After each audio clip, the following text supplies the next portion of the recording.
అండి, వంకాయ టమాటా కర్రీ ఈజీగా సింపుల్గా టేస్టీగా ఎలా చేసుకోవాలో ఈ వీడియోలో చూసేద్దాం.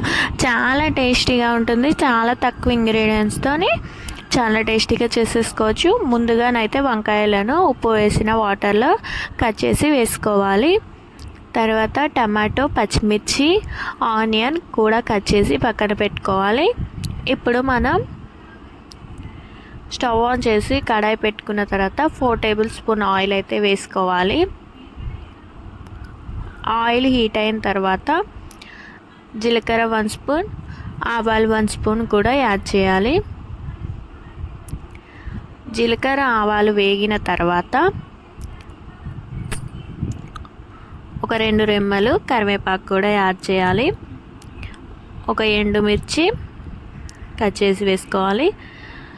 ఆనియన్స్ కూడా వేసుకున్న తర్వాత ఆనియన్ లైట్గా వేగిన తర్వాత పచ్చిమిర్చి కూడా యాడ్ చేయాలి. పచ్చిమిర్చి కూడా వేగిన తర్వాత అల్లం వెల్లుల్లి పేస్ట్ ఒక స్పూన్ యాడ్ చేయాలి. అల్లం వెల్లుల్లి పేస్ట్ పచ్చి వాసన పోయేలాగా వేయించుకోవాలి.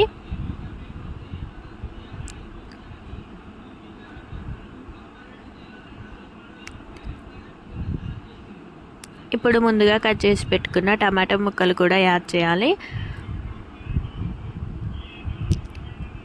ఇప్పుడైతే ఒక స్పూన్ పసుపు కూడా వేసుకోవాలి.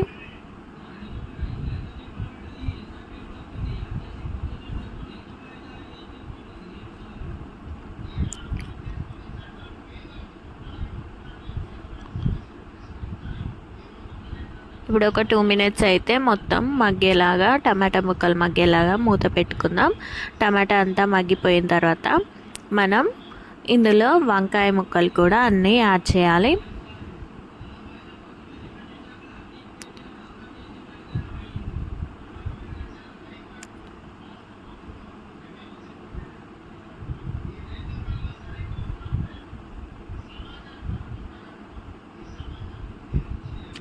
వంకాయ ముక్కలు మొత్తం వేసుకున్నాక మొత్తం కలిసేలాగా ఒకసారి కలుపుకోవాలి.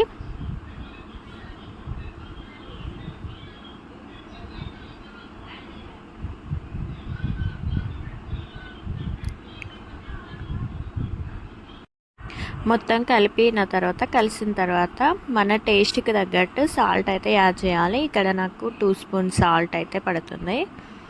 2 స్పూన్ సాల్ట్ అయితే వేసుకున్నాను. సాల్ట్ కూడా మొత్తం ముక్కలకి పట్టేలాగా ఒక్కసారి కలిపేసి ఒక 5 మినిట్స్ అయితే మనం మూత పెట్టేసుకుంటే వంకాయ టమాటా కర్రీ రెడీ అయిపోతుందండి.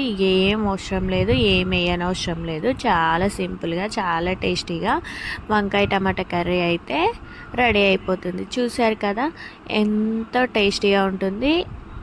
చపాతీ, రోటీ, రైస్